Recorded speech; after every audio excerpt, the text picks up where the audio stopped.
Hoy en Guti Documentales os vamos a hablar de la Gestapo. La Gestapo fue creada por decreto el 26 de abril de 1933 en Alemania, partiendo de la organización que tenía la policía secreta prusiana.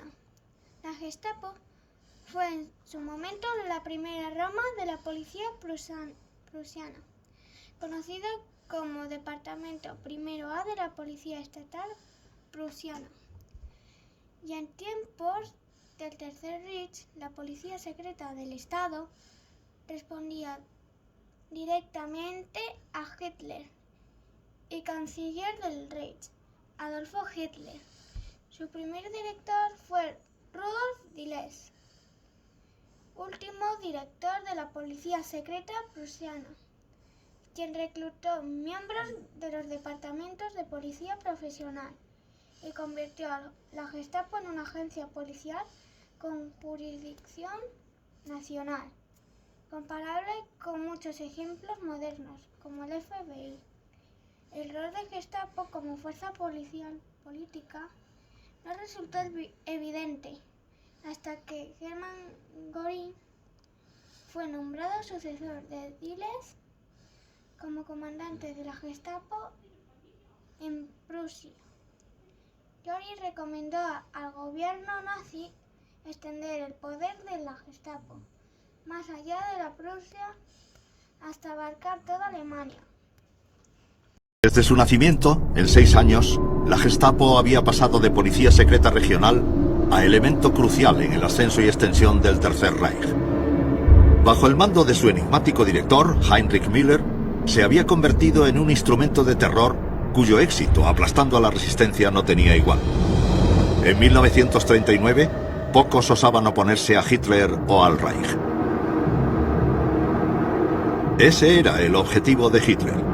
Ya estaba listo para avanzar, sin trabas de la oposición, un paso más allá en su plan maestro. La Gestapo iba a pasar gradualmente a otro papel y a un escenario nuevo e internacional. Gestapo. La lucha. Soy el que inició la guerra. ¿Reivindicación increíble? Sean cínicos si quieren, pero es cierto. Yo fui el que le prendió la mecha a Europa en 1939. Hubo un incidente específico que inició la reacción en cadena de la violencia y el derramamiento de sangre. Y claro, tenía que haber alguien que planeara el incidente. Ese fui yo. Noche del 31 de agosto de 1939, Alemania Oriental. Un puñado de camiones salen en misión secreta. Se trata de la Operación Tannenberg, con órdenes directas del jefe de seguridad, Reinhard Heydrich, y de su ayudante, el jefe de la Gestapo, Heinrich Müller. Se había ido acumulando la tensión en la frontera entre Alemania y Polonia. La prensa alemana había informado de que había habido muchas provocaciones polacas, todas ellas infundadas. Alfred Nojoks era un oficial del servicio de seguridad bajo el mando de la Gestapo, y más tarde describiría alegremente el papel que desempeñó esa noche. Me ordenaron que fuera a Gleiwitz con 5 o 6 hombres de la SD y esperara allí hasta que recibiera la contraseña de Heydrich. Nojoks esperaba la contraseña «La abuela ha muerto». Cuando llegó, Nojoks y sus hombres entraron en acción. Heydrich dijo: para poder llevar a cabo este ataque, informad a Müller de las conservas. Las conservas era la contraseña de cadáver reciente que se recibió sin ánimo. Luego, Nojoks y sus hombres entraron apresuradamente en la emisora local de radio en la parte alemana de la frontera, fingiendo ser soldados polacos. Hicieron unos cuantos disparos y un comentarista polaco avisó a la población local para que se levantaran contra los nazis. Los falsos polacos desaparecieron, dejando el cadáver allí, salvo que no estaba muerto. Le dejamos tumbado en la entrada de la emisora. Estaba vivo, pero inconsciente. Intenté abrirle los ojos. Por sus ojos no se podía saber si estaba vivo, solo por la respiración. No vi las heridas de bala, pero tenía sangre por toda la cara. Iba vestido de civil. El hombre era Franciszek Oniok, un ciudadano alemán que había sido detenido por simpatizar con los polacos. Murió donde Nojoks le había dejado y le utilizarían como prueba de la agresión polaca. Walter Schellenberg, un espía experimentado y luego jefe del servicio secreto alemán, lo sabía todo del complot. Fue una de las órdenes secretas de Hitler. Antes del 1 de septiembre de 1939, si era posible, teníamos que idear una causa irreprochable para ir a la guerra. Una que pasara a la historia como justificación y que hiciera creer al mundo que Polonia había atacado a Alemania. En otras zonas de la frontera, la Gestapo de Müller tenía planes para otras conservas. Delante de mí, Miller discutió otro incidente fronterizo en el que tenía que parecer que unos soldados polacos estaban atacando a las tropas alemanas. Miller dijo que tenía a 12 o 13 criminales condenados a los que iban a vestir de soldados polacos e iban a dejar muertos en la escena del crimen para que pareciese que habían muerto en el ataque.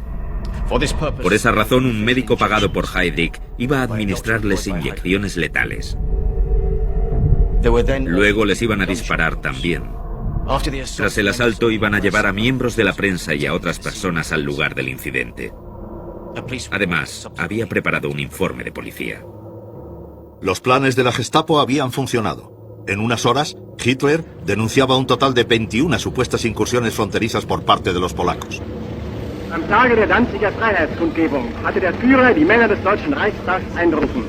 Vor aller Welt verkündete Polen hat heute Nacht zum ersten Mal auf unserem eigenen Territorium auch nicht bereits regulären Soldaten geschossen.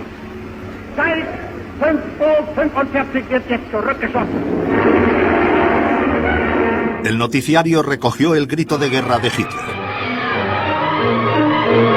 1. September, Überfälle auf Reichsgebiet. Stadt Beuthen wird von polnischer Artillerie beschossen. 2 Bewohner getötet, 35 verwundet. Das ist der Krieg. Y de hecho fue el comienzo de la guerra. Y no solo con Polonia. Horas antes, Gran Bretaña había reafirmado su amistad con Polonia. Ella también entraría en el conflicto. Eso era exactamente lo que quería Hitler. Militarmente estaba bien preparado y la Gestapo llevaba meses entrenándose para ese momento. Hitler no solo estaba llevando a su ejército a la guerra, estaba llevando a su fuerza policial también. Unos trenes especiales transportaban a la policía de la frontera este, un total de 131.000 hombres. Estaban organizados y dirigidos por la Gestapo, ya que ese sería su último papel, acabar con la oposición en los territorios ocupados. En los planes de Hitler, los tanques y los soldados eran solo el comienzo. Su trabajo era empezar cuanto antes. La policía esperaba con el ejército en la frontera. Entre ellos estaba Heinrich Bahr. Todos los días a eso de las 4 de la mañana salíamos de la unidad de la Gestapo para estar en la frontera a tiempo para el comienzo de la guerra. Las máquinas de guerra ya estaban rodando. Del ejército polaco no se veía ni rastro. Mientras las fuerzas alemanas llegaban sin parar a la frontera, la Gestapo organizaba escuadrones de policía especiales y la seguridad de las SS para completar la primera tarea, liquidar a todo el gobierno polaco. De allí pasaron a las calles y la policía local llegó para ayudarles. Los controles de identidad habituales se convirtieron en un instrumento de opresión política. Cualquiera que no se ajustara al perfil aprobado por la Gestapo era detenido allí mismo. Manifestantes políticos, llamados parásitos, la inteligencia y sobre todo se centraron en los judíos. En la prensa alemana, el papel de la policía quedaba minimizado. En el extranjero, la verdad era más cruda. La diferencia clave entre el comportamiento de la Gestapo en el extranjero y su conducta en Alemania es que era más despiadada, porque se centraron en la resistencia extranjera y los enemigos ideológicos extranjeros, sobre todo los judíos, aunque también los polacos y los eslavos. La marca característica de la Gestapo era inconfundible. Su estrategia era animar a los polacos a satisfacer una inclinación contenida al antisemitismo, denunciando y atacando a sus propios compatriotas. De hecho, haciendo el trabajo de la Gestapo para ellos.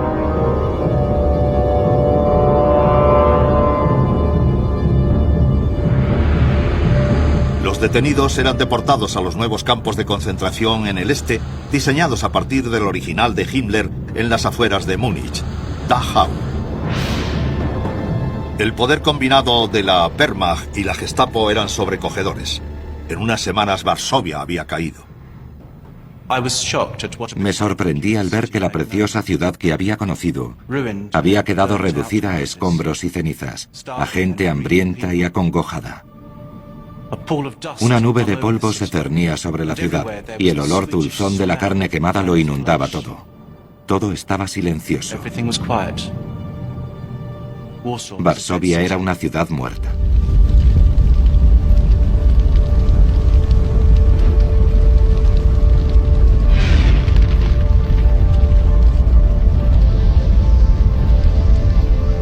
La Gestapo había demostrado su efectividad. Desde entonces sería la clave del control alemán sobre los territorios ocupados, la piedra de toque de su expansión. Pero la Gestapo, para todo el éxito que tenía, seguía siendo bastante pequeña y su inteligencia, aunque extensa, bastante obsoleta. Cuando la Gestapo fallaba, lo hacía de forma espectacular, como demostraría un único atentado contra Hitler.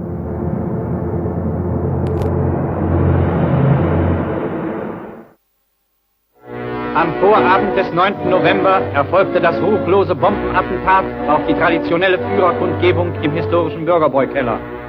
Der Führer hatte die Versammlungsstätte kurze Zeit vor der Katastrophe verlassen. Wäre die Kundgebung wie üblich verlaufen, so hätte der Mordplan sein Ziel erreicht. La explosión fue cosa de un solo hombre. La Gestapo no sabía nada. Ni se lo esperaba ni habían detectado la bomba. Fue un fallo espectacular. Hasta para la Gestapo, la niña de los ojos del Führer, recuperarse de ese desastre no sería fácil.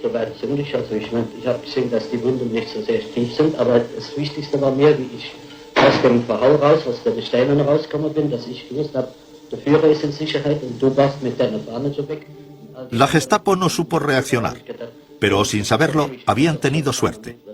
En uno de los controles fronterizos rutinarios, ese mismo día, habían encontrado a un hombre intentando pasar a Suiza. Para su sorpresa y alivio, tenían al asesino, Georg Elser, ya en custodia. Heinrich Müller llevó él mismo a cabo el interrogatorio. Estaba decidido a redimir la fama de la Gestapo y a vengarse de Elser. Müller tenía los labios apretados y una expresión malévola en sus pequeños ojos. Luego dijo muy suavemente, con mucho énfasis: nunca he tenido a un hombre delante que no cediera al final. Si le hubieran dado a Elser algo de la medicina que le di yo antes, nunca habría intentado esto. Ese era Müller, el pequeño detective de la policía de Múnich, que ahora tenía prácticamente poder ilimitado. Müller sometió a Elser a un interrogatorio intensivo, el eufemismo de la Gestapo para definir la tortura. Además, detuvieron a toda su familia y la tuvieron cautiva durante semanas. Detención de allegados lo llamaban. Fue el mayor logro de la Gestapo. Nadie sabía a dónde iban esos desgraciados. No les permitían enviar a sus amigos ningún signo de que todavía seguían vivos. Ni ellos mismos tenían idea de dónde les tenían presos. Difundieron el rumor aposta de que todos los allegados de los traidores eran ejecutados. Sabían muy bien el pánico colectivo que eso podía crear entre los que tenían ideas contrarias al régimen. Al final, sin embargo, la Gestapo aceptó que Elser había actuado en solitario. No fue ejecutado, por si podía ser útil en el futuro. En cambio, le enviaron al campo de concentración de Sachsenhausen y luego le transfirieron a Dachau. La rápida resolución del atentado de la bodega de cerveza ayudó en cierto modo a restaurar la fama de la Gestapo, aunque lo que sí dejó claro era que Müller, Heydrich y Himmler se habían hecho indispensables. Juntos tenían la red de seguridad alemana agarrada con puño de acero y sin sus habilidades los planes de Hitler habrían estado en peligro. Porque mientras el Reich se expandía por Europa, también lo hacía la Gestapo, desempeñando un papel primordial no solo en la supresión de la oposición, sino en la implementación del sueño de Hitler, la eliminación de los judíos. El plan transcurría sin problemas por toda Alemania. El Intersturmführer de las SS, Kurt Liska, que había tenido mucho éxito ocupándose de los temas judíos en la Gestapo de Berlín, había continuado sus tareas en Colonia. Enseguida había llenado las celdas de sospechosos de la oposición y empezó a trabajar en un plan para deportar a todos los judíos de la ciudad, unas 12.000 personas. Pero antes de que pudiera terminar su trabajo, le asignaron un nuevo puesto. Después de demostrar su eficacia, le preseleccionaron para un puesto de administrador de combate. Ellos eran los jefes de la Gestapo en los países ocupados. Su trabajo era llevar métodos de la Gestapo probados y demostrados para suprimir la resistencia en el extranjero. A Liska le dieron París. Se instaló enseguida en las espléndidas oficinas de la Rue des Sosailles, un nombre infame en la historia parisina. Igual que hizo en Colonia, convirtió la Gestapo en una organización del miedo. Allí había menos soplones dispuestos que en casa, así que Liska se enfrentaba a todo un reto. En Francia había una resistencia creciente y bien organizada. Sus ataques eran cuidadosamente escogidos y sus éxitos, junto con su propaganda, mantenían vivo el orgullo francés y a la Gestapo muy ocupada. A pesar de los intentos de Liska por mantener la moral alta, París no era un destino fácil. Algunos de los problemas de Liska llegaban de los compatriotas alemanes que se oponían al gobierno y se habían ido al extranjero para intentar hacer algo al respecto. Entre ellos, Peter Gingol. Era algo importante y simbólico. Por nuestra actividad, los franceses se dieron cuenta de que no todos los alemanes eran nazis, ni fascistas, que había otro tipo de alemanes también. Gingol cambió su aspecto y asumió una nueva identidad. Con el nombre de Pierre Gambert, él y su mujer se unieron a la lucha contra los nazis cerca de Dijon. Su tarea era distribuir panfletos dirigidos al ejército alemán, una actividad de alto riesgo que no duró mucho. Un francés me detuvo e inmediatamente me entregaron a la Gestapo. Gingol sabía que la Gestapo le torturaría para averiguarlo todo sobre su organización, pero estaba preparado. Llegué aquí con 4 hombres de la Gestapo. Quería que me pusieran enfrente de esta puerta.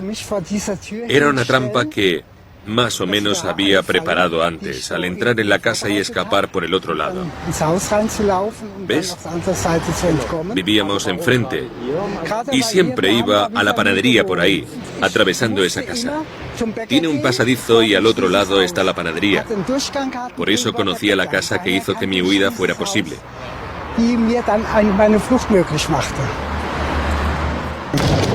Sabía que corría para salvar la vida.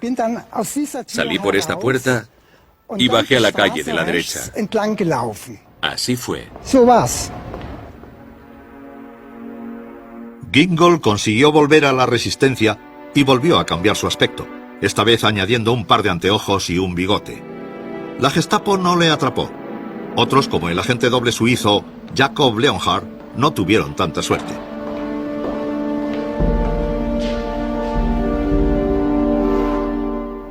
Me desperté sobresaltado por un dolor punzante.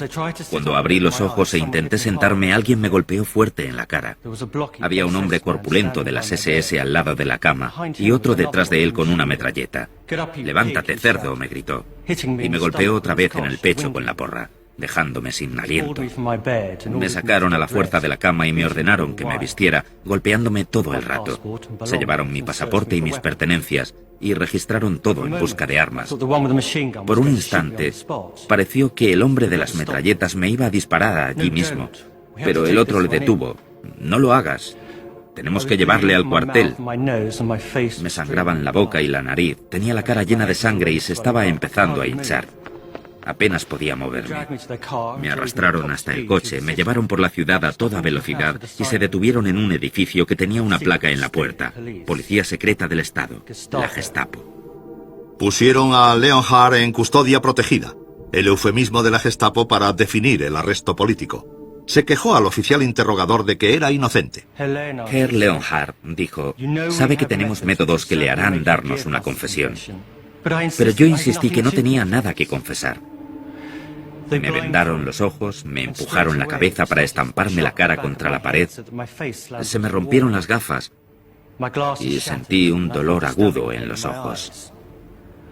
Me tambaleé hacia atrás, pero no me dejaron hasta que me desmayé, incapaz de moverme, con las cejas rotas, los pómulos destrozados y la nariz rota.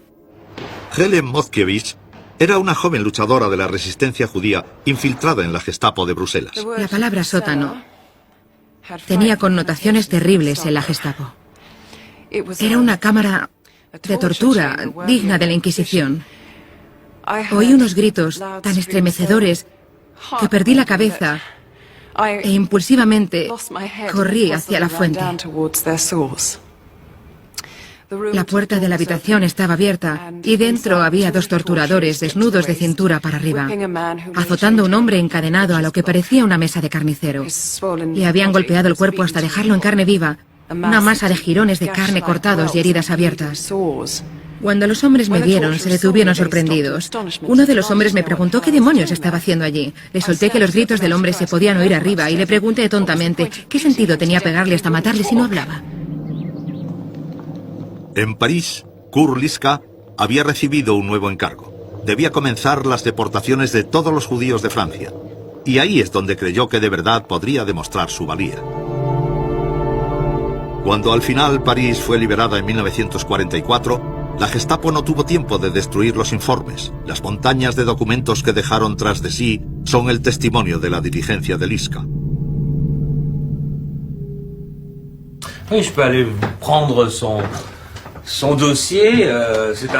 Voy a sacar su archivo. Una carpeta muy pesada. Y te voy a mostrar que fue jefe de la Gestapo en Francia desde el 41 hasta el 43. Es una prueba de que los judíos que estaban bajo la autoridad alemana eran enviados al exterminio sin demora. Que les juifs qui se trouvent dans le pouvoir allemand vont vers leur extermination physique sans reste. Aquí están las iniciales de Litzka y su firma. Él leyó este documento y eso es lo que hay sobre Litzka y la cuestión judía. Et donc, voilà ce qui concerne Litzka dans la question juive. Como primer paso, todos los judíos apátridas que habían huido a Francia tenían que ser detenidos. No había suficientes agentes de la Gestapo para hacerlo, así que una buena solución era encargar la tarea a la policía colaboracionista francesa. Por los documentos que hay publicados y por todos estos libros sobre la solución final de la cuestión judía en Francia, sabemos que hoy el 90% de los judíos en Francia fueron detenidos por la policía francesa, bajo órdenes de los alemanes ocupantes, claro, y ahí la Gestapo tuvo un papel muy importante. En total, 80.000 personas fueron retenidas en el campo de tránsito de Drancy por órdenes de la Gestapo antes de ser deportadas de Francia a Auschwitz. Pero había trabajo de sobra para la Gestapo, organizando deportaciones por toda la Europa ocupada.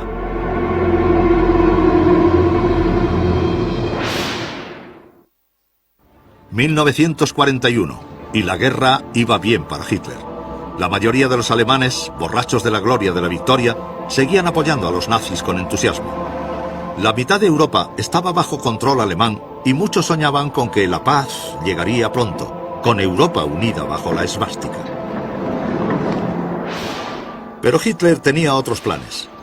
Lejos de buscar la paz, planeaba expandir la guerra, lanzando un ataque sobre un viejo enemigo, la Unión Soviética. Y estaba ansioso por completarlo con una política que ya había comenzado, el exterminio de los judíos de toda la Europa ocupada. La Gestapo había estado ayudando con esa tarea durante un tiempo, pero de forma poco sistemática. Ya habían dado con una idea para simplificar las cosas, dar etiquetas a los judíos. El comienzo de 1942 vio a Heinrich Müller, jefe de la Gestapo, de camino a una conferencia importante a las afueras de Berlín.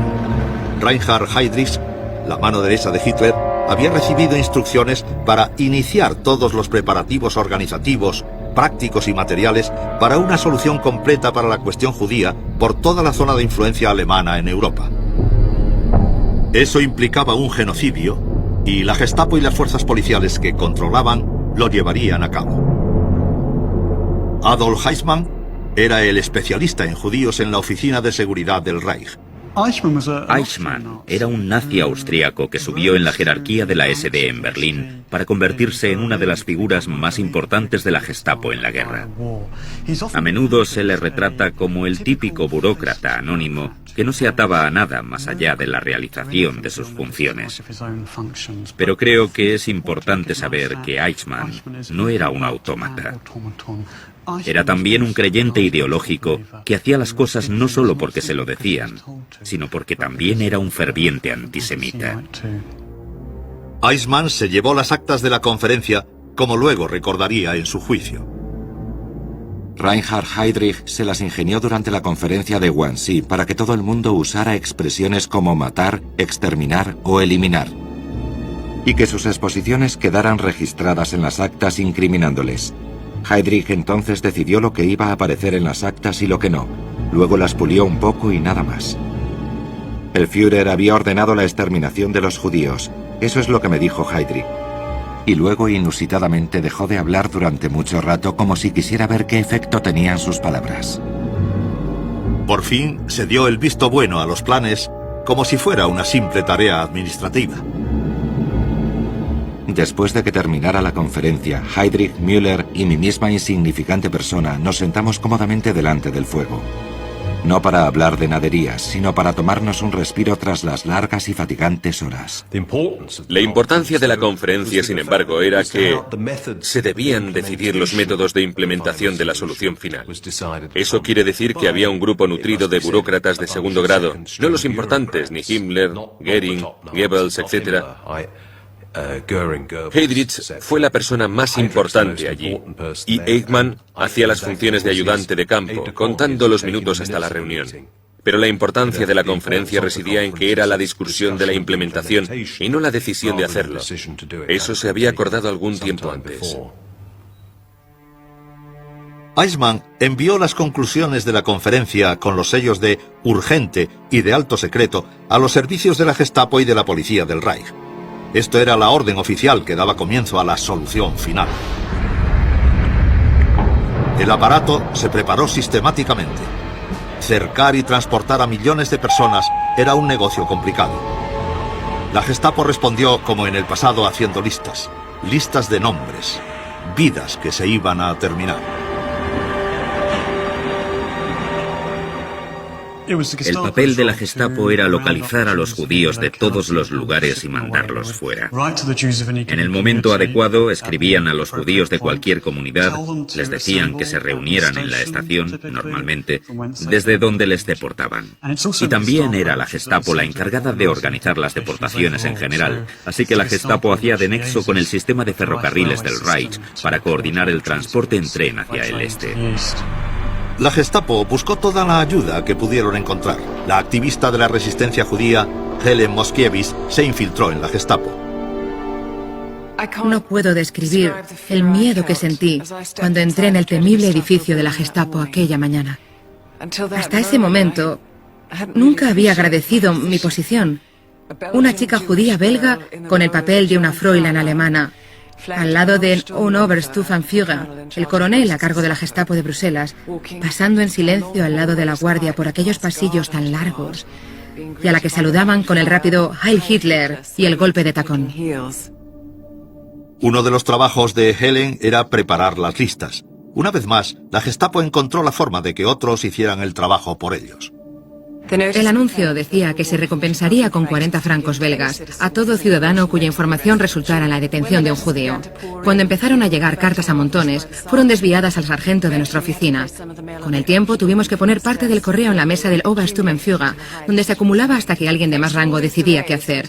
Gracias a esos retrasos y al hecho de que pocos judíos permanecían mucho tiempo en el mismo sitio, bastantes personas a las que habían denunciado pudieron cambiar de escondite antes de que la Gestapo les atrapase, pero muchos no pudieron escapar. En una de esas listas estaba la familia May de Bühlberg. Ludwig, el padre, Millie, la madre, y su hijo de 12 años, Herbert.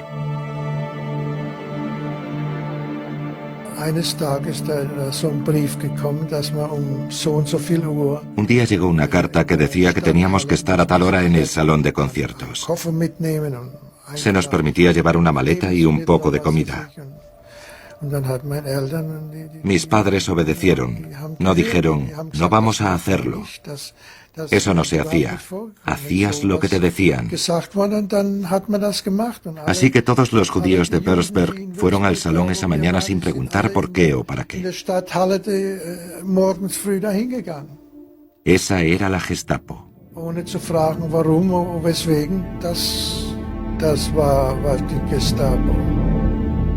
En todo el Reich, la Gestapo supervisaba la retirada de judíos. Amigos y vecinos miraban, pero no veían nada.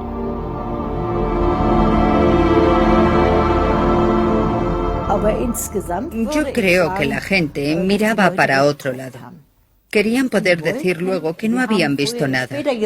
Sí que lo veían, pero no querían verlo. En muchos casos, eran esos mismos vecinos los que habían denunciado a los judíos. Al menos en Bruselas iba a haber una compensación. Y después de un tiempo, los soplones empezaron a llamar para reclamar sus 40 francos. Decidimos que cada soplón tendría una cita para recoger su dinero. Eso nos permitía copiar los nombres y direcciones de los soplones en una lista que iba luego al cuartel general de la Resistencia. Y allí quedaban archivados para referencia y compensación futura. A veces incluso después de la guerra. Como les habían dicho, los 852 judíos de Würzburg se reunieron en el salón de conciertos el 25 de abril de 1942. Esperaron a recibir instrucciones entre las imágenes familiares de la vida normal, como los carteles de un concierto a la noche siguiente, un espectáculo de Wilhelm Strins, un cantante de baladas. Para los que estaban allí reunidos, esa sería la última vez que verían algo reconfortante o normal. Pocos volverían siquiera a ver sus casas. 1942, y la Gestapo estaba organizando deportaciones por todo el Reich y los territorios ocupados. En Würzburg habían llamado a 852 judíos a que acudieran al salón de conciertos. Unos oficiales de la Gestapo local hicieron un disco para su propio entretenimiento. Está archivado con fotos donde se burlan de sus víctimas.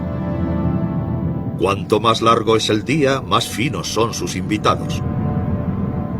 El más guapo de todos los elegidos. Sara tiene que trabajar por fin. Entre la multitud, la familia May. Estuvimos allí 1 o 2 noches. Una mañana nos dijeron que saliéramos y nos llevaron hasta la estación de tren.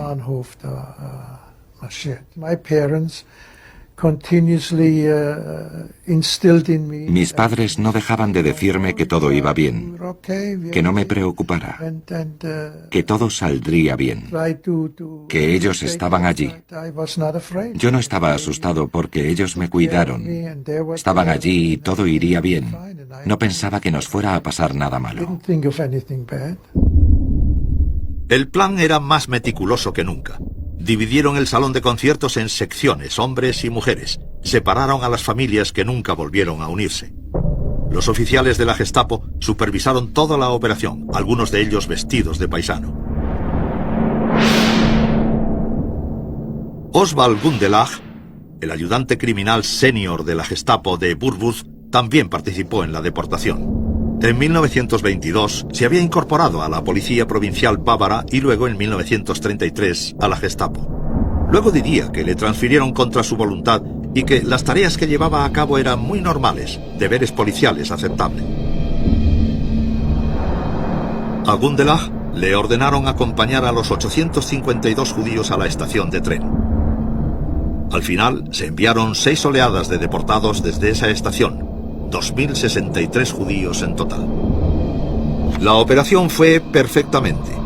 La mayoría de los pasajeros creía que les iban a reasentar.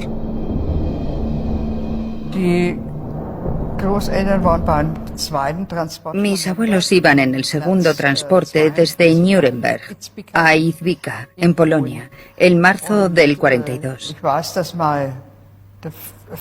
Sé que el padre de mi madre la acompañaba justo hasta el sitio de recogida de la estación Langwasser, desde donde los deportaron.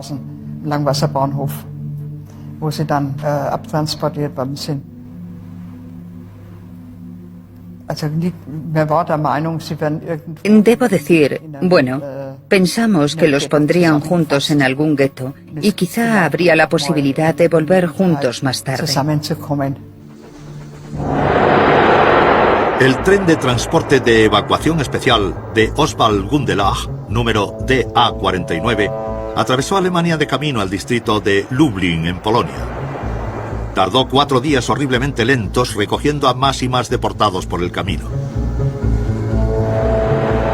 En el informe de Gundelach está escrito el recorrido del tren especial con un estilo burocrático. El transporte se entregó completo, no hubo incidentes, no se necesitó acción policial, decía. El informe fue entregado al oficial de la Gestapo local. El oficial envió luego un telegrama directo a Adolf Eichmann confirmando la llegada del transporte de Gundelach en perfecto orden. El proyecto de Gundelach acababa en Izbica. Tenía libertad para volver, pero su envío no. Izbica es un pueblecito diminuto al sur de Lublin, en el este de Polonia, cerca de la frontera ucraniana. Estaba en el centro de la operación Reinhardt, una operación especial salida directamente del despacho de Heinrich Himmler. El objetivo era exterminar a 2 millones de judíos en esa zona de Polonia. Izbica fue dispuesta para ser un gueto de paso, ya que está en el cruce de la red de ferrocarril que une los campos de exterminio de Belzec y Sobibor, en el sur, con Majdanek y Treblinka, en el norte. El mismo Himmler lo visitó. El lugar desempeñaba un papel importante en su plan.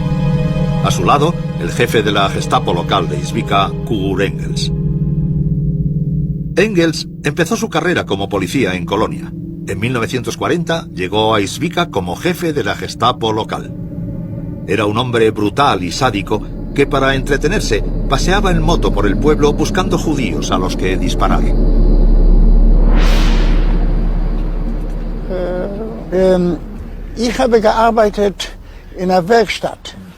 Yo trabajaba en un taller.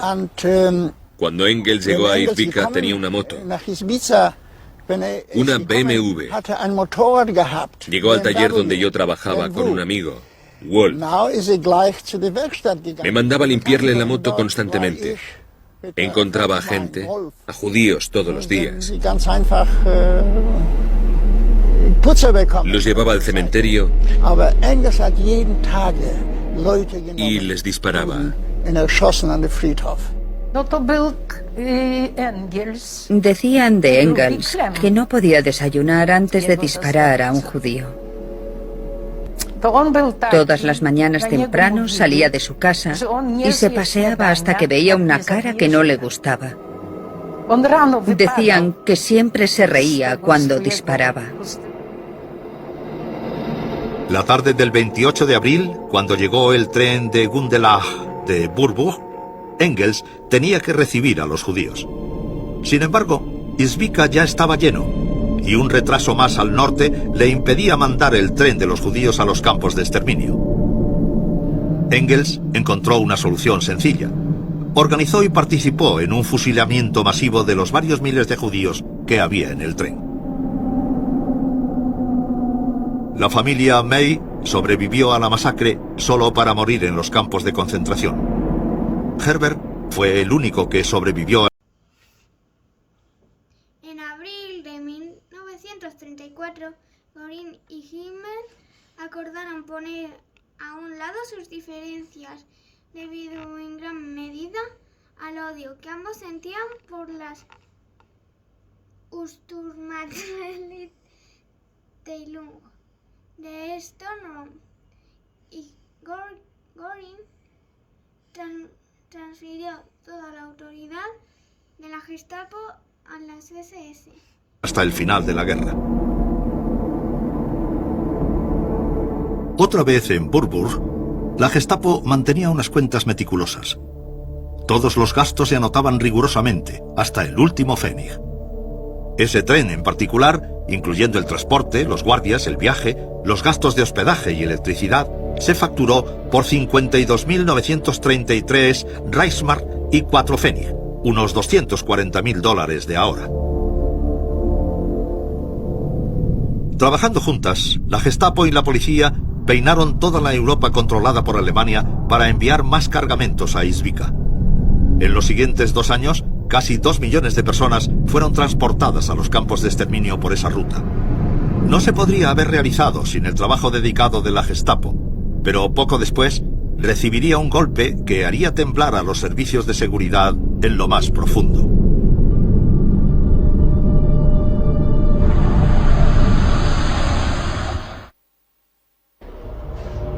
Mayo de 1942. Reinhard Heydrich, jefe de la Oficina de Seguridad del Reich, fue recompensado por su lealtad despiadada hacia Hitler y le enviaron a Praga como protector del Reich, o dicho de otra forma, jefe absoluto. La gloria se ajustaba a su vanidad y tenía una solución sencilla para la obstinada resistencia checa que encontró en su nuevo puesto. Simplemente soltó la correa de la Gestapo. Detuvieron a cientos de personas y cuando a Heydrich se le antojaba, se llevaban a cabo ejecuciones sumarias en las calles como una carnicería pública. La Gestapo se volvió demasiado confiada, pero la ofensiva tuvo el efecto contrario. La resistencia se endureció. Heydrich iba a su despacho en el castillo de Praga en un descapotable con su banderín personal. Los activistas de la resistencia checa tiraron una bomba dentro del coche, pero Heydrich no murió al instante. Un transeúnte llamó a una ambulancia, aunque Heydrich murió en el hospital.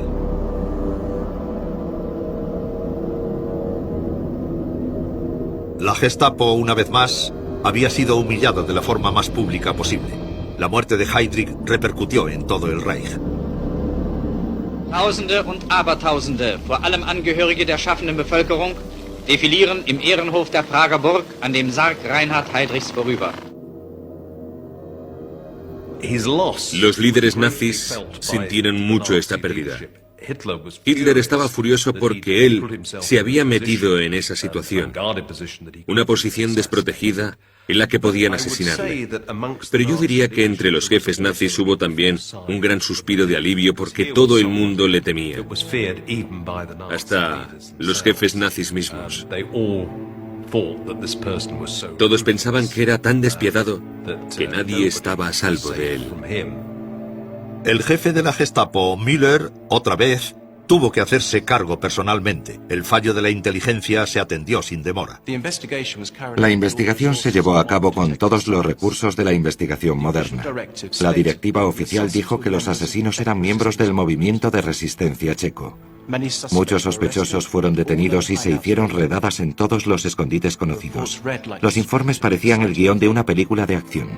Por falta de pruebas específicas, la Gestapo eligió una técnica de saturación.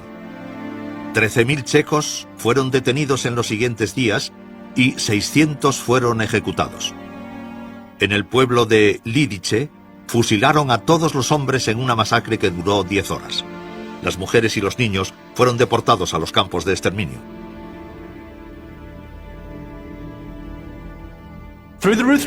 Por la crueldad de la Gestapo acorralaron a 120 miembros de la resistencia checa en una pequeña iglesia en Praga, donde los sitiaron. Fui a ver a Müller. Me dijo, mañana tomaremos la iglesia. Esperemos que los asesinos estén allí dentro.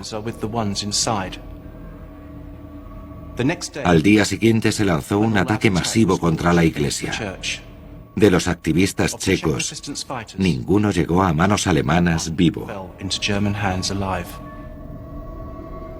Se había abierto una compuerta de venganza. Mientras Hitler enterraba a Heydrich en Berlín, la violencia se extendía por el este. La Gestapo y la policía regular involucrada en la Operación Reinhardt fueron enviados a participar en las masacres. Entre ellos estaba Oswald Gundelach. Más tarde, insistió en que se coordinaran cuidadosamente operaciones contra los partisanos.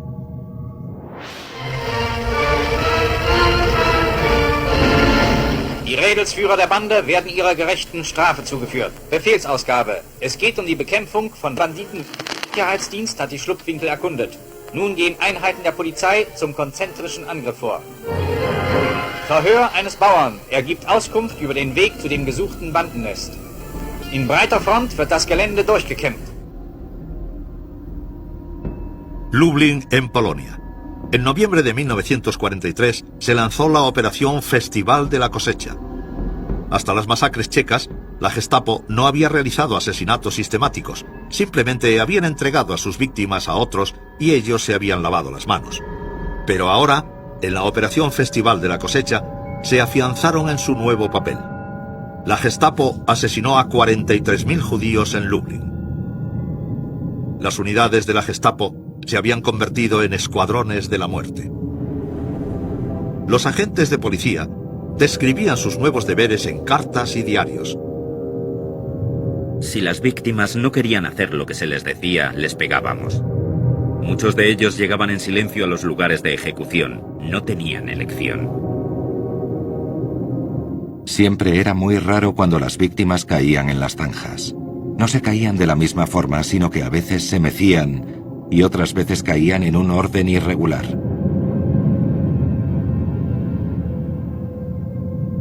No me agrada disparar a gente indefensa, aunque sean judíos. Prefiero el combate cara a cara. Bueno, buenas noches, cielo. La guerra trajo un cambio a una Gestapo rigurosamente controlada y clínicamente organizada. La maquinal extinción de vida humana se había convertido en una rutina.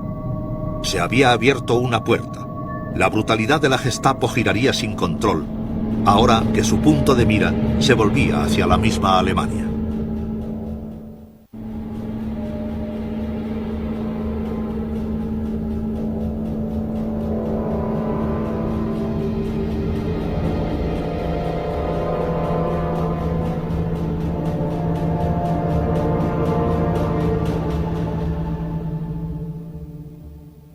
Dar etiquetas a los judíos. El comienzo de 1942 vio a Heinrich Müller, jefe de la Gestapo, de camino a una conferencia importante a las afueras de Berlín. Reinhard Heydrich, la mano derecha de Hitler, había recibido instrucciones para iniciar todos los preparativos organizativos, prácticos y materiales para una solución completa para la cuestión judía por toda la zona de influencia alemana en Europa. Eso implicaba un genocidio y la Gestapo y las fuerzas policiales que controlaban lo llevarían a cabo. Adolf Eichmann era el especialista en judíos en la Oficina de Seguridad del Reich. Eichmann era un nazi austríaco que subió en la jerarquía de la SD en Berlín para convertirse en una de las figuras más importantes de la Gestapo en la guerra. A menudo se le retrata como el típico burócrata anónimo que no se ataba a nada más allá de la realización de sus funciones. Pero creo que es importante saber que Eichmann no era un autómata. Era también un creyente ideológico que hacía las cosas no solo porque se lo decían, sino porque también era un ferviente antisemita. Eichmann se llevó las actas de la conferencia, como luego recordaría en su juicio.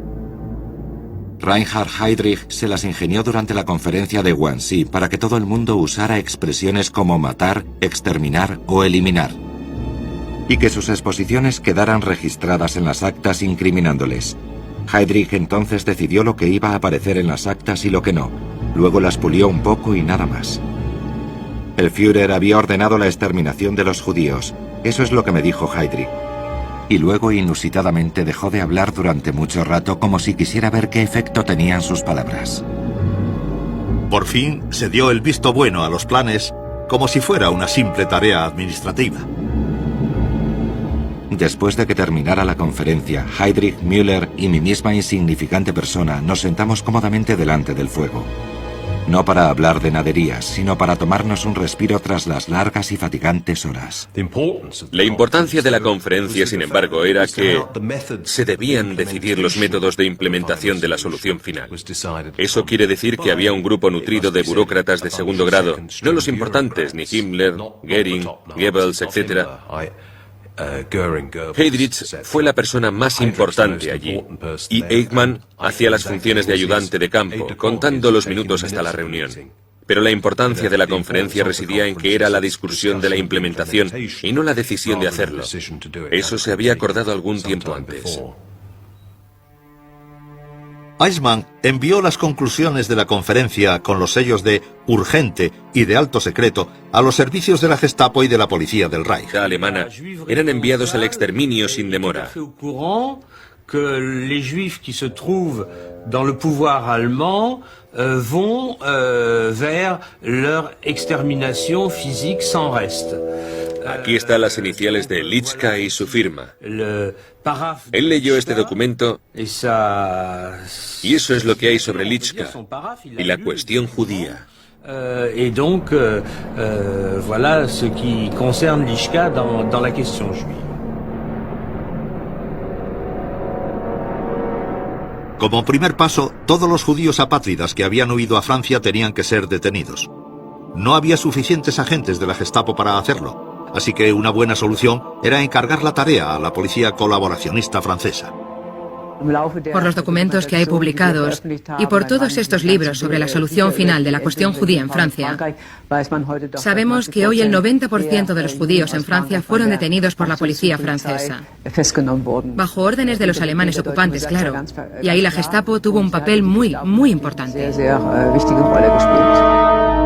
En total, 80.000 personas fueron retenidas en el campo de tránsito de Drancy por órdenes de la Gestapo antes de ser deportadas de Francia a Auschwitz. Pero había trabajo de sobra para la Gestapo, organizando deportaciones por toda la Europa ocupada.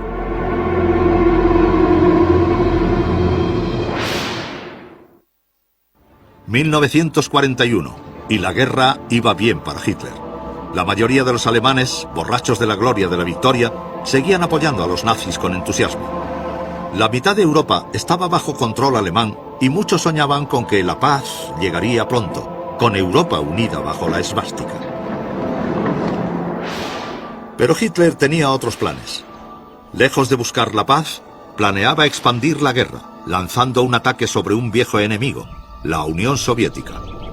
Y estaba ansioso por completarlo con una política que ya había comenzado, el exterminio de los judíos de toda la Europa ocupada.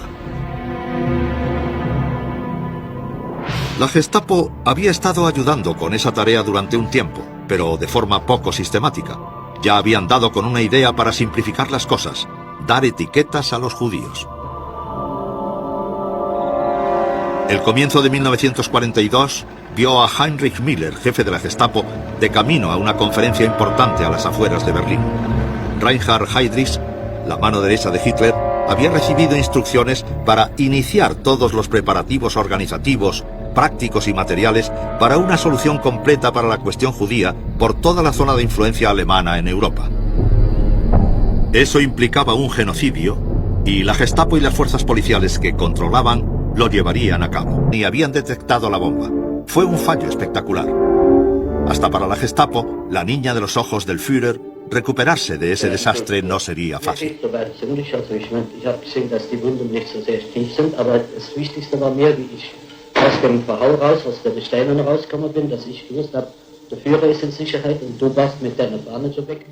La Gestapo no supo reaccionar, pero sin saberlo habían tenido suerte. En uno de los controles fronterizos rutinarios, ese mismo día, habían encontrado a un hombre intentando pasar a Suiza. Para su sorpresa y alivio, tenían al asesino, Georg Elser, ya en custodia. Heinrich Müller llevó él mismo a cabo el interrogatorio. Estaba decidido a redimir la fama de la Gestapo y a vengarse de Elser. Müller tenía los labios apretados y una expresión malévola en sus pequeños ojos. Luego dijo muy suavemente, con mucho énfasis: nunca he tenido a un hombre delante que no cediera al final. Si le hubieran dado a Elser algo de la medicina que le di yo antes, nunca habría intentado esto. Ese era Müller, el pequeño detective de la policía de Múnich, que ahora tenía prácticamente poder ilimitado. Müller sometió a Elser a un interrogatorio intensivo, el eufemismo de la Gestapo para definir la tortura. Además, detuvieron a toda su familia y la tuvieron cautiva durante semanas. Detención de allegados lo llamaban. Fue el mayor logro de la Gestapo. Nadie sabía a dónde iban esos desgraciados. No les permitían enviar a sus amigos ningún signo de que todavía seguían vivos. Ni ellos mismos tenían idea de dónde les tenían presos. Difundieron el rumor aposta de que todos los allegados de los traidores eran ejecutados. Sabían muy bien el pánico colectivo que eso podía crear entre los que tenían ideas contrarias al régimen. Al final, sin embargo, la Gestapo aceptó que Elser había actuado en solitario. No fue ejecutado, por si podía ser útil en el futuro. En cambio, le enviaron al campo de concentración de Sachsenhausen y luego le transfirieron a Dachau. La rápida resolución del atentado de la bodega de cerveza ayudó en cierto modo a restaurar la fama de la Gestapo, aunque lo que sí dejó claro era que Müller, Heydrich y Himmler se habían hecho indispensables. Juntos tenían la red de seguridad alemana agarrada con puño de acero y sin sus habilidades los planes de Hitler habrían estado en peligro. Porque mientras el Reich se expandía por Europa, también lo hacía la Gestapo, desempeñando un papel primordial no solo en la supresión de la oposición, sino en la implementación del sueño de Hitler, la eliminación de los... Lo inundaba todo. Todo estaba silencioso. Varsovia era una ciudad muerta.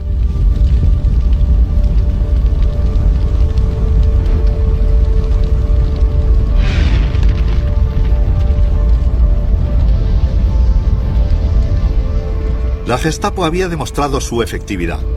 Desde entonces sería la clave del control alemán sobre los territorios ocupados, la piedra de toque de su expansión. Pero la Gestapo, para todo el éxito que tenía, seguía siendo bastante pequeña y su inteligencia, aunque extensa, bastante obsoleta. Cuando la Gestapo fallaba, lo hacía de forma espectacular, como demostraría un único atentado contra Hitler.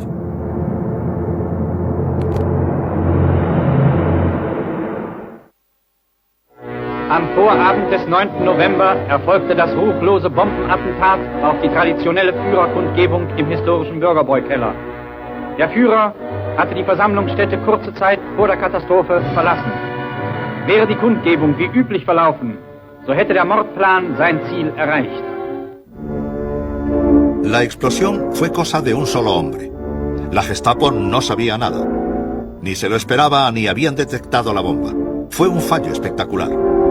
Hasta para la Gestapo, la niña de los ojos del Führer, recuperarse de ese desastre no sería fácil.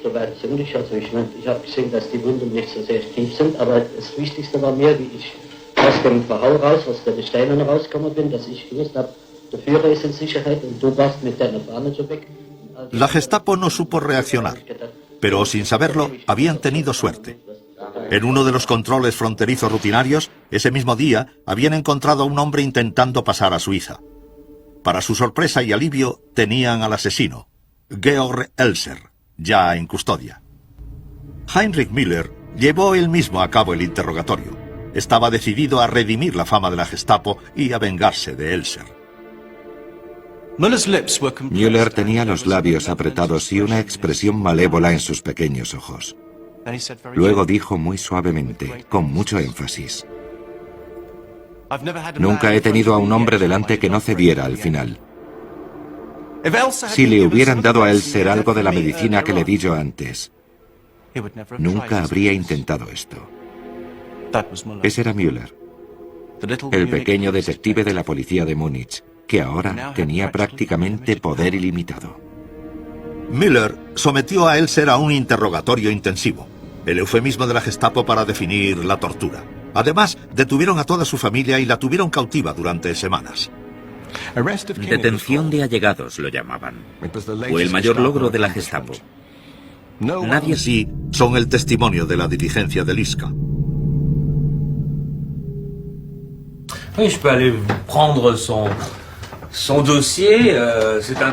Voy a sacar su archivo, una carpeta muy pesada, y te voy a mostrar que fue jefe de la Gestapo en Francia desde el 41 hasta el 43. Es una prueba de que los judíos que estaban bajo la autoridad alemana eran enviados al exterminio sin demora.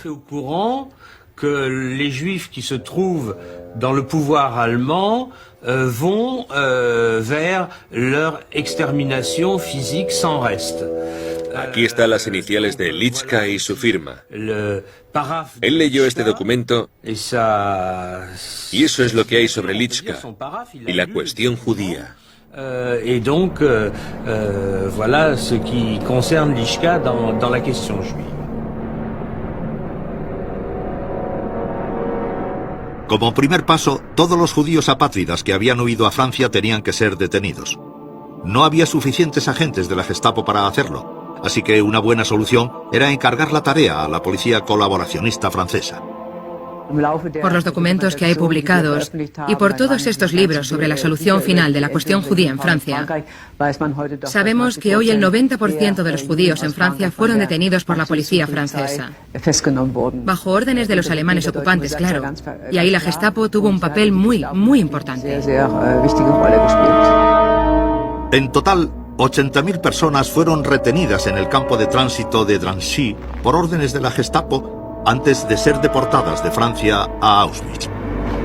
Pero había trabajo de sobra para la Gestapo, organizando deportaciones por toda la Europa ocupada.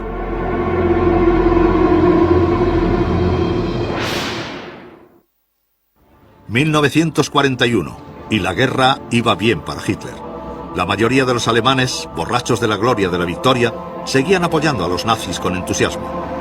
La mitad de Europa estaba bajo control alemán y muchos soñaban con que la paz llegaría pronto, con Europa unida bajo la esvástica. Pero Hitler tenía otros planes. Lejos de buscar la paz, planeaba expandir la guerra, lanzando un ataque sobre un viejo enemigo, la Unión Soviética. Y estaba ansioso por completarlo con una política que ya había comenzado, el exterminio de los judíos de toda la Europa ocupada. La Gestapo había estado ayudando con esa tarea durante un tiempo, pero de forma poco sistemática. Ya habían dado con una idea para simplificar las cosas, dar etiquetas a los judíos. El comienzo de 1942 vio a Heinrich Müller, jefe de la Gestapo, de camino. Retrasos y al hecho de que pocos judíos permanecían mucho tiempo en el mismo sitio, bastantes personas a las que habían denunciado pudieron cambiar de escondite antes de que la Gestapo les atrapase, pero muchos no pudieron escapar. En una de esas listas estaba la familia May de Bühlberg. Ludwig, el padre, Millie, la madre, y su hijo de 12 años, Herbert.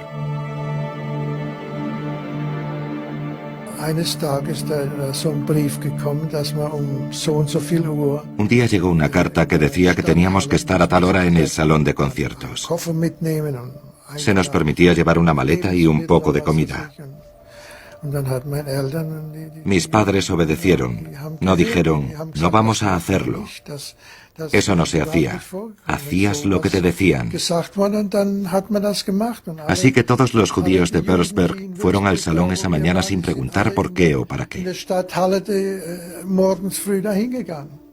Esa era la Gestapo.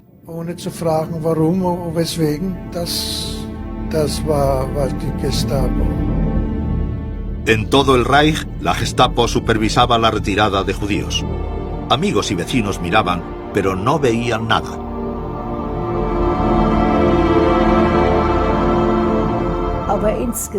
Yo creo que la gente miraba para otro lado. Querían poder decir luego que no habían visto nada.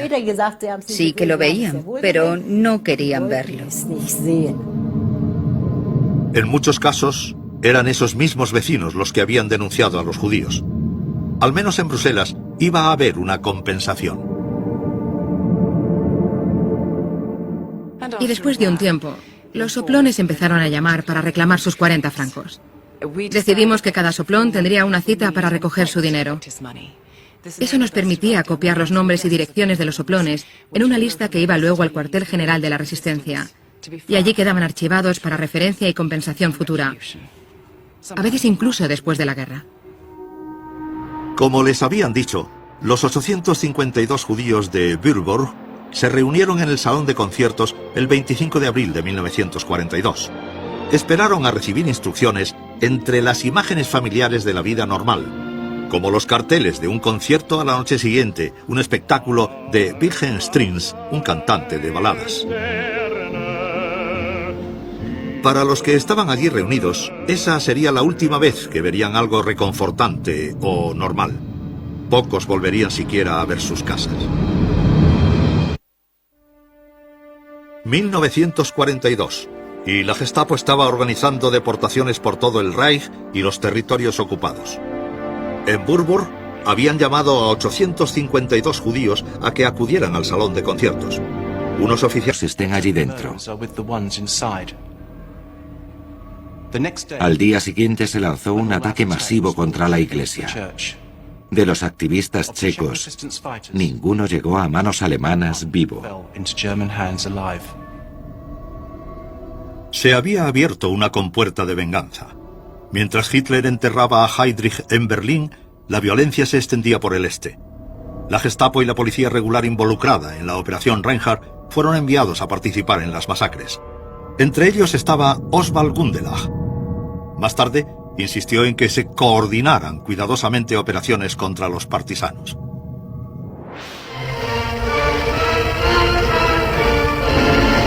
Die Rädelsführer der Bande werden ihrer gerechten Strafe zugeführt. Befehlsausgabe. Es geht um die Bekämpfung von Banditen. Der Sicherheitsdienst hat die Schlupfwinkel erkundet. Nun gehen Einheiten der Polizei zum konzentrischen Angriff vor. Verhör eines Bauern. Er gibt Auskunft über den Weg zu dem gesuchten Bandennest. In breiter Front wird das Gelände durchgekämpft. Lublin, en Polonia. En noviembre de 1943 se lanzó la Operación Festival de la Cosecha. Hasta las masacres checas, la Gestapo no había realizado asesinatos sistemáticos, simplemente habían entregado a sus víctimas a otros y ellos se habían lavado las manos. Pero ahora, en la Operación Festival de la Cosecha, se afianzaron en su nuevo papel. La Gestapo asesinó a 43.000 judíos en Lublin. Las unidades de la Gestapo se habían convertido en escuadrones de la muerte. Los agentes de policía describían sus nuevos deberes en cartas y diarios. Si las víctimas no querían hacer lo que se les decía, les pegábamos. Muchos de ellos llegaban en silencio a los lugares de ejecución. No tenían elección. Siempre era muy raro cuando las víctimas caían en las zanjas. No se caían de la misma forma, sino que a veces se mecían y otras veces caían en un orden irregular.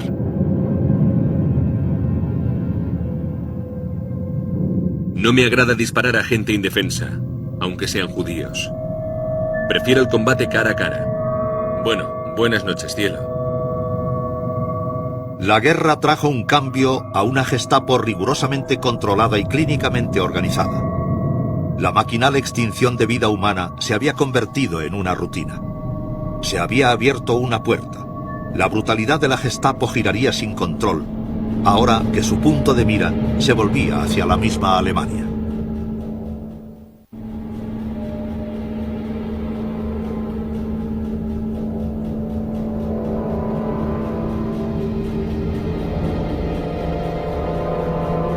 Por la crueldad de la Gestapo acorralaron a 120 miembros de la resistencia checa en una pequeña iglesia en Praga, donde los sitiaron. Fui a ver a Müller. Me dijo: mañana tomaremos la iglesia. Esperemos que los asesinos estén allí dentro. Al día siguiente se lanzó un ataque masivo contra la iglesia. De los activistas checos, ninguno llegó a manos alemanas vivo. Se había abierto una compuerta de venganza. Mientras Hitler enterraba a Heydrich en Berlín, la violencia se extendía por el este. La Gestapo y la policía regular involucrada en la Operación Reinhardt fueron enviados a participar en las masacres. Entre ellos estaba Oswald Gundelach.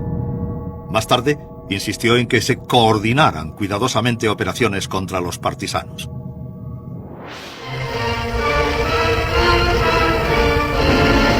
Die Rädelsführer der Bande werden ihrer gerechten Strafe zugeführt. Befehlsausgabe. Es geht um die Bekämpfung von Banditen.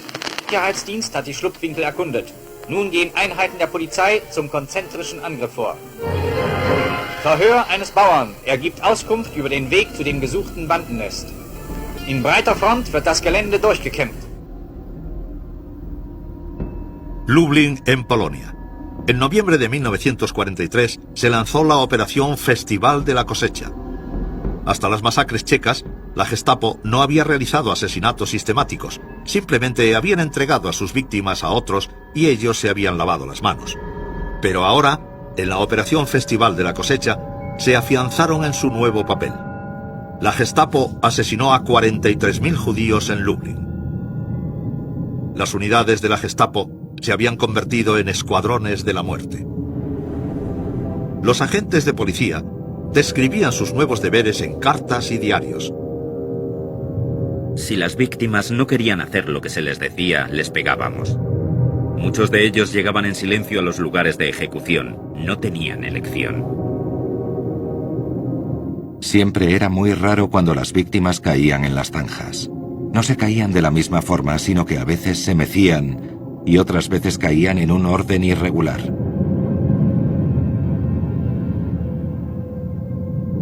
No me agrada disparar a gente indefensa, aunque sean judíos. Prefiero el combate cara a cara.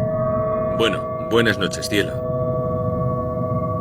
La guerra trajo un cambio a una Gestapo rigurosamente controlada y clínicamente organizada. La maquinal extinción de vida humana se había convertido en una rutina. Se había abierto una puerta. La brutalidad de la Gestapo giraría sin control, ahora que su punto de mira... Al día siguiente se lanzó un ataque masivo contra la iglesia. De los activistas checos, ninguno llegó a manos alemanas vivo. Se había abierto una compuerta de venganza. Mientras Hitler enterraba a Heydrich en Berlín, la violencia se extendía por el este. La Gestapo y la policía regular involucrada en la Operación Reinhardt fueron enviados a participar en las masacres. Entre ellos estaba Oswald Gundelach. Más tarde, insistió en que se coordinaran cuidadosamente operaciones contra los partisanos.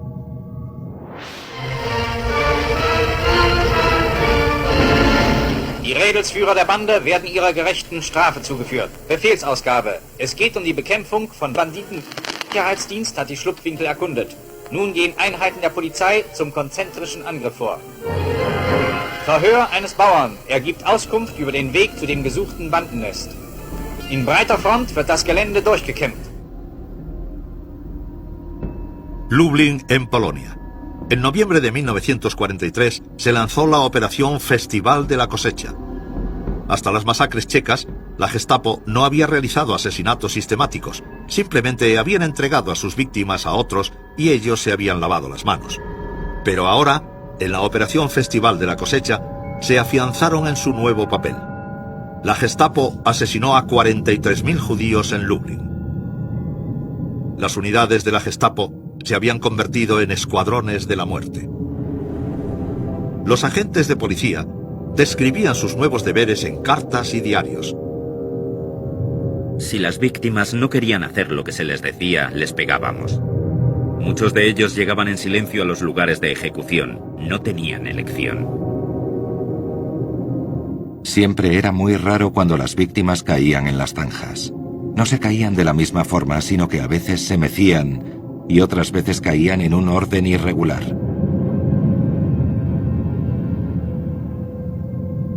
No me agrada disparar a gente indefensa, aunque sean judíos. Prefiero el combate cara a cara. Bueno, buenas noches, cielo. La guerra trajo un cambio a una Gestapo rigurosamente controlada y clínicamente organizada. La maquinal extinción de vida humana se había convertido en una rutina. Se había abierto una puerta. La brutalidad de la Gestapo giraría sin control, ahora que su punto de mira se volvía hacia la misma Alemania.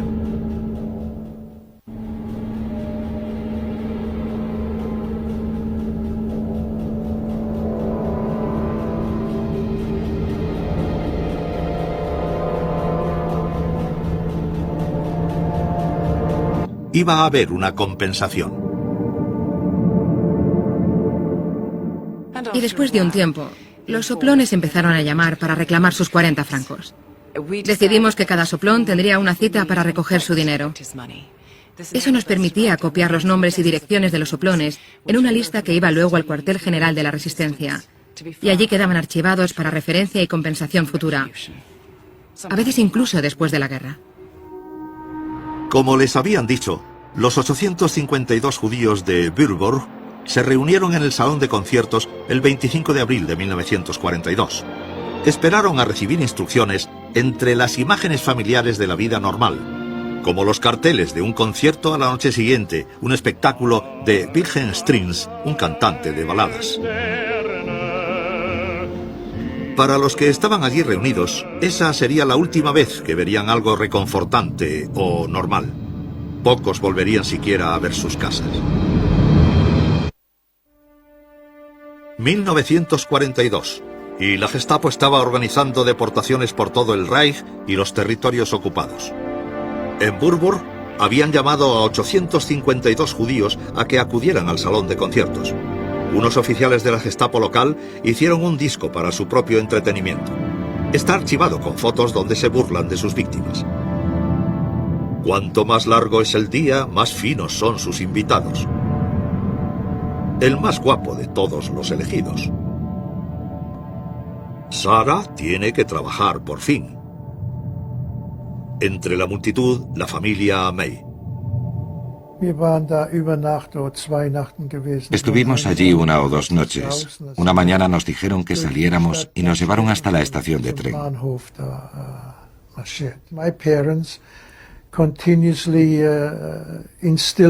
Mis padres no dejaban de decirme que todo iba bien, que no me preocupara, que todo saldría bien, que ellos estaban allí. Yo no estaba asustado porque ellos me cuidaron. Estaban allí y todo iría bien. No pensaba que nos fuera a pasar nada malo. El plan era más meticuloso que nunca. Dividieron el salón de conciertos en secciones, hombres y mujeres. Separaron a las familias que nunca volvieron a unirse. Los oficiales de la Gestapo supervisaron toda la operación, algunos de ellos vestidos de paisano. Oswald Gundelach, el ayudante criminal senior de la Gestapo de Würzburg, también participó en la deportación. En 1922 se había incorporado a la Policía Provincial Bávara y luego en 1933 a la Gestapo. Luego diría que le transfirieron contra su voluntad y que las tareas que llevaba a cabo... Esperemos que os haya gustado, que deis likes, que os suscribáis, que comentéis y que compartís. Muchas gracias.